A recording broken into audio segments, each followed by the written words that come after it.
بسم الله الرحمن الرحيم. حبايبنا طلاب سنة تالتة إعدادي، السلام عليكم ورحمة الله وبركاته. النهاردة معادنا مع حل محافظة دمياط لمادة الدراسات الاجتماعية اللي امتحنوه النهاردة لحد يوم 22/1/2023 لحد 22/1/2023. كل التوفيق والنجاح لأبنائنا في محافظة دمياط بإذن الله، وعقبال باقي كل المحافظات. لو عجبك الفيديو اشترك في القناة، فعل الإشعارات عشان يوصلك كل جديد. أول سؤال جابه النهاردة في محافظة دمياط كان سؤال الخريطة، وأول حاجة سأل فيها في الخريطة الجبال اللي موجودة في المكان ده ما بين قارة آسيا وقارة أوروبا. طبعا الإجابة كانت جبال أورال. تاني حاجة سأل عليها الجزيرة اللي موجودة في جنوب قارة استراليا في المكان ده، طبعا دي جزيرة تسمانيا. رقم 3 الإقليم المناخي اللي موجود في المكان ده في هضبة أثيوبيا بقارة أفريقيا. أيوة فعلا ده الموسمي، وبالمناسبة المناخ الموسمي موجود كمان في جزيرة مدغشقر التابعة لقارة أفريقيا في المكان ده. رقم 4 شاور لي على المكان ده وقال هضبة بيقل فيها السكان. أيوة فعلا هضبة باتاجونيا. السؤال الثاني، ما العلاقة بين جبال الإنديز والسهول الساحلية لقارة أمريكا الجنوبية؟ إيه اللي جاب جبال الإنديز للسهول الساحلية لقارة أمريكا الجنوبية؟ إجابة السؤال ده سهلة، هنقول اقتراب جبال الإنديز من المحيط الهادي أدى إلى ضيق السهول الساحلية غرب قارة أمريكا الجنوبية. السؤال الثاني، ما العلاقة بين إقليم مناخ البحر المتوسط وتنمية الثروة الحيوانية؟ ده سؤال كويس جدا جدا، محتاج طالب شاطر مركز يجيبه إن شاء الله. إجابته كالتالي، هنقول ينمو في إقليم البحر المتوسط حشائش الاستيبس. ينمو في إقليم البحر المتوسط حشائش الاستيبس التي تستخدم كمراعي طبيعية لتنمية الثروة الحيوانية. رقم 3، ما العلاقة بين شدة البرودة في فصل الشتاء وغابات إقليم غرب أوروبا؟ برضه ده سؤال محتاج تركيز. إجابته شدة البرودة أدت إلى قيام أشجار إقليم غرب أوروبا بنفض أوراقها شتاء، لذلك سميت بالغابات النفضية. يبقى شدة البرودة خلت الأشجار اللي موجودة في غابات غرب أوروبا بتنفض أوراقها في فصل الشتاء، علشان كده سموها بالغابات النفضية. السؤال الرابع، ما العلاقة بين نصيب الفرد من الدخل القومي والنشاط الزراعي في قارة أفريقيا؟ إجابة السؤال ده سهلة، هنقول ينخفض نصيب الفرد من الدخل القومي في قارة أفريقيا لاعتماد معظم دول قارة أفريقيا على النشاط الزراعي. السؤال اللي بعده، صوب ما فوق الخط ثم أعد كتابة العبارات صحيحة في كراسة إجاباتك. أول سؤال، تكونت الأراضي الزراعية في جنوب السهول بوسط أمريكا الشمالية لوجود نهر نيلسون. يعني الأراضي الزراعية اتكونت في جنوب قارة أمريكا الشمالية علشان وجود نهر نيلسون؟ طبعا لا، مش نهر نيلسون، نهر الميسيسيبي. 2، تنتشر السهول الصحراوية الرملية في قارتي أفريقيا وأوروبا. أنهي قارتين من اللي احنا درسناهم فيهم سهول صحراوية؟ أفريقيا أيوة فعلا وأستراليا. 3، يسود قارة أنتاركتيكا اللي هي القارة القطبية الجنوبية المناخ؟ ده سؤال سهل ومباشر، فعلا إجابته مناخ التندرة. 4، البشرة الداكنة والأنف العريض والشعر الأجعد من خصائص السلالة القوقازية؟ طبعا لا، السلالة الزنجية. السؤال الثاني جاب لينا جدول وجايب فيه ظاهرة جغرافية ومطلوب منك تعرف نوعها ونوع السلالة اللي موجودة فيها وكمان القارة اللي بتنتمي إليها. أول ظاهرة جغرافية جابها لنا اليانجيتسي، والراجل كتر خيره قال لنا ده يطلع نهر. نوع السلالة بقى اللي موجودة في نهر اليانجيتسي اللي هو موجود في شرق الصين؟ أيوة فعلا سلالة ماغولية. طب القارة اللي بتنتمي إليها؟ طبعا قارة آسيا. الميزيتا تصنيفها إيه؟ تطلع إيه الميزيتا دي؟ طبعا هضبة موجودة في وسط فرنسا. نوع السلالة اللي موجودة في هضبة الميزيتا طبعا سلالة قوقازية، لأن السلالة القوقازية بتنتشر في كل قارة أوروبا. طيب القارة اللي بتنتمي إليها زي ما احنا قلنا قارة أوروبا. السؤال اللي بعده، بما تفسر تعدد السهول الساحلية والسهول الداخلية المتفرقة في قارة آسيا؟ هو عاوز من السؤال ده تقول له السهول الساحلية اللي موجودة في قارة آسيا والسهول الداخلية المتفرقة اللي موجودة في الداخل. إجابة السؤال هنقول له إيه؟ هنقول له حيث توجد سهول ساحلية على سواحل المحيطات والبحار. المحيطات زي المحيط القطبي الشمالي والمحيط الهادي والمحيط الهندي. وتوجد سهول متفرقة داخل القارة مثل بحر قزوين. السؤال الثاني، بما تفسر تتنوع الأقاليم المناخية في العالم؟ ليه عندنا كذا نوع من الأقاليم المناخية؟ ما هوش إقليم مناخي واحد. إجابة السؤال ده برضو سهلة، موجودة في أول درس الأقاليم المناخية، بتقول وفقا لعدة عوامل منها الموقع الفلكي والموقع الجغرافي والتضاريس. وفقا لعدة عوامل منها الموقع الفلكي والموقع الجغرافي والتضاريس. السؤال رقم 4، بما تفسر خروج هجرات غير شرعية من معظم دول آسيا؟ ليه الناس بتهاجر من معظم دول آسيا؟ برضه ده سؤال سهل وإجابته خدناها قبل كده كتير، لأنها تقع. آسف يا شباب، آسف، في سؤال نسيناه، رقم 3 نسيناه. تنمو الغابات الاستوائية في حوض نهر الكونغو؟ بما تفسر تنمو الغابات الاستوائية في حوض نهر الكونغو؟ الإجابة سهلة خالص، هنقول لأنها تقع ضمن الإقليم الاستوائي وشبه الاستواء اللي بيتميز بارتفاع درجة الحرارة طوال العام مع سقوط الأمطار طوال العام. السؤال الرابع، بما تفسر خروج هجرات غير شرعية من معظم دول آسيا؟ برضو إجابة السؤال ده زي ما قلت لكم سهلة، هنقول لزيادة عدد السكان في معظم دول آسيا ونقص الغذاء وانخفاض مستوى المعيشة وقلة نصيب الفرد من الدخل القومي. السؤال رقم ج، جايب لك رسم بياني بيمثل معدل المواليد في العالم، بيقول لك استعين به في الإجابة عن الأسئلة الآتية. ماشي، وأول سؤال سأله بيقول لك حدد القارة التي تتساوى مع قارة آسيا في معدل المواليد. هنبص للشكل البياني هنلاقي إن قارة آسيا بتتساوى مع قارة أستراليا في معدل المواليد، يبقى الإجابة أستراليا. 2، دلل على صحة العبارة الآتية: معدل الزيادة الطبيعية في قارة أوروبا تساوي 0. ليه معدل الزيادة الطبيعية في أوروبا بتساوي 0؟ دي سهلة قوي، هنقول لتساوي معدل المواليد مع معدل الوفيات. معدل المواليد في أوروبا كان 11 في الألف، موجود الوفيات 11 برضو في الألف، علشان كده عدد السكان في قارة أوروبا ثابت، ما بيزيدش ولا بيقل. السؤال 3، ماذا يحدث إذا انخفضت نسبة صغار السن في الدول النامية؟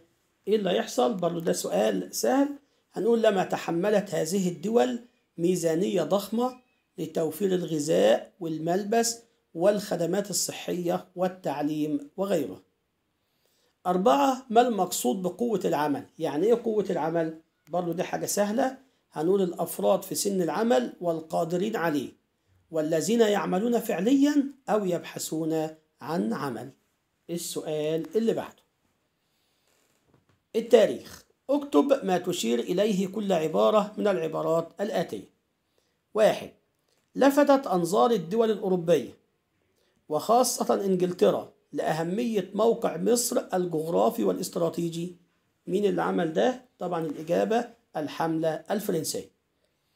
نظام طبقه محمد علي حتى يتمكن من منافسة الدول الأوروبية في سوق التجارة الدولية.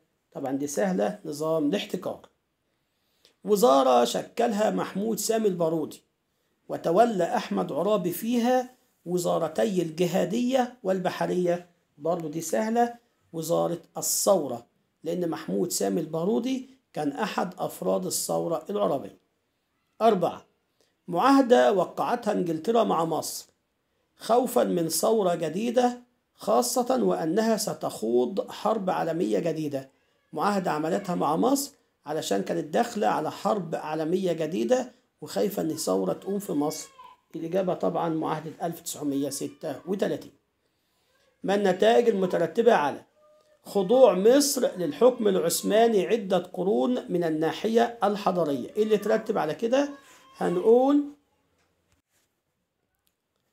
النتائج المترتبة على كده إيه؟ هنقول تحولت مصر لولاية معزولة بعيدة تماما عن المؤثرات الحضارية الحديثة في أوروبا. هقول السؤال ده تاني علشان في فكرة. ما النتائج المترتبة على خضوع مصر للحكم العثماني عدة قرون من الناحية الحضارية؟ هنقول تحولت مصر لولاية معزولة بعيدة تماما عن المؤثرات الحديثة الحضارية في أوروبا. طب ما النتائج المترتبة على الاجتماع الذي عقده زعماء الشعب المصري في بيت القاضي يوم 13 مايو 1805؟ إجابته سهلة، هنقول عزل الوالي العثماني خورشيد باشا وتولية محمد علي بدلا منه. ما النتائج المترتبة على مؤتمر الأستانة عام 1882 اللي حضرته الدول الأوروبية؟ برضو إجابة السؤال ده سهلة، هنقول إرسال تركيا اللي هي الدولة العثمانية قوات لإعادة الأمن والنظام في مصر وعدم تدخل أي دولة أجنبية منفردة في المسألة المصرية. يبقى إرسال تركيا اللي هي الدولة العثمانية قوات لإعادة الأمن والنظام في مصر وعدم تدخل أي دولة أجنبية منفردة في المسألة المصرية. ما النتائج المترتبة على موقف محمد فريد ومعه الشعب المصري من مشروع قناة السويس؟ إجابته برضو سهلة، هنقول فشل مشروع مد امتياز قناة السويس 40 عاما أخرى. السؤال اللي بعده، أيد بالأدلة التاريخية صحة كل عبارة من العبارات الآتية. 1. توجد عوامل خارجية أدت إلى إضعاف دولة المماليك اقتصاديا وعسكريا قبل مجيء العثمانيين. الدليل حيث تم اكتشاف طريق رأس الرجاء الصالح سنة 1498. الدليل الثاني تحطم الأسطول المملوكي في معركة ديول بحرية سنة 1509. السؤال الثاني، أيد بالأدلة توجد للإنجليز محاولات سياسية لإبعاد محمد علي عن حكم مصر. برضو إجابة السؤال ده محتاج تفكير. تقول حيث استجاب السلطان العثماني لمطلب بريطانيا وأرسل أسطول يحمل فرمان عام 1806 يتضمن نقل محمد علي من ولاية مصر إلى ولاية سالونيك في مقدونيا. 3. أيد بالأدلة بيمثل عصر الخديوي إسماعيل تناقضا بين الازدهار والتقدم والانهيار السياسي. إيه الدليل برضو سؤال محتاج فكر. هنقول حيث قام الخديوي إسماعيل بالعديد من الإصلاحات في كافة المجالات وارتكب مجموعة من الأخطاء أدت إلى تدهور مركز مصر المالي وانهيار استقلالها السياسي. يعني عمل إصلاحات كتير وفي نفس الوقت غلط غلطات كتير أدت إلى تدهور مركز مصر المالي وانهيار استقلالها السياسي. 4. أيد بالأدلة استخدم الشعب المصري الحروب الاقتصادية سنة 1921 ضد إنجلترا اعتراضا على نفي زعمائه. ده برضه سؤال محتاج فكر كويس أوي من طالب شاطر. الدليل إن الشعب المصري استخدم الحرب الاقتصادية سنة 1921 ضد إنجلترا اعتراضا على نفي زعمائه. إجابة السؤال إيه؟ هنقول حيث قاطع الشعب المصري البضائع الإنجليزية.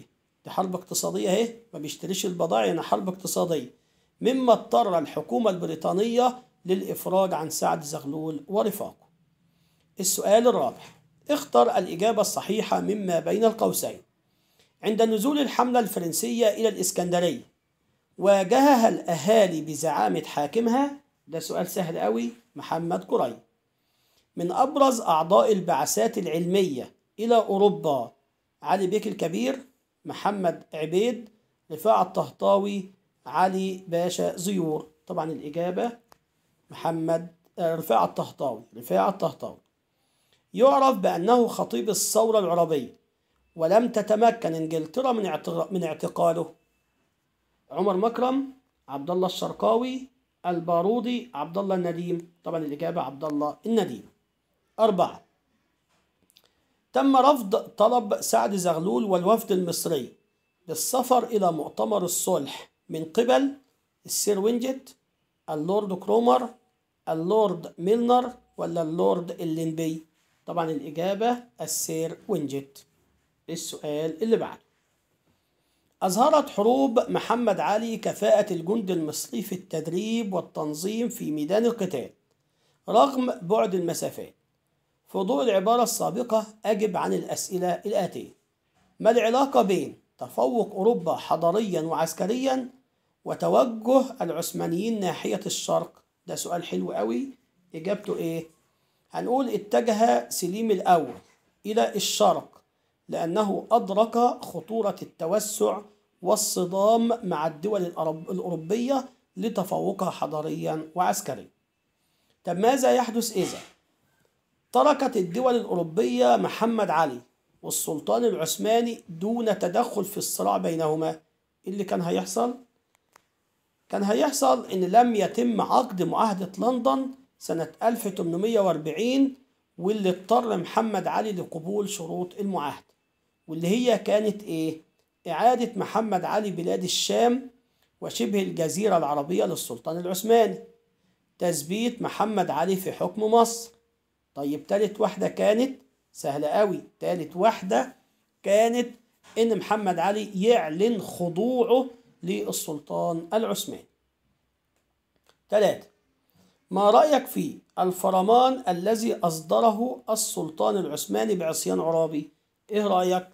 تقول أرى أنه فرمان خاطئ أضعف الروح المعنوية للعربيين مما أدى إلى هزيمتهم واحتلال بريطانيا لمصر. آخر سؤال في الامتحان: ما أوجه النقد؟ إيه وجه الاعتراض على إن الدستور التي يمكن أن توجهها لدستور 1923؟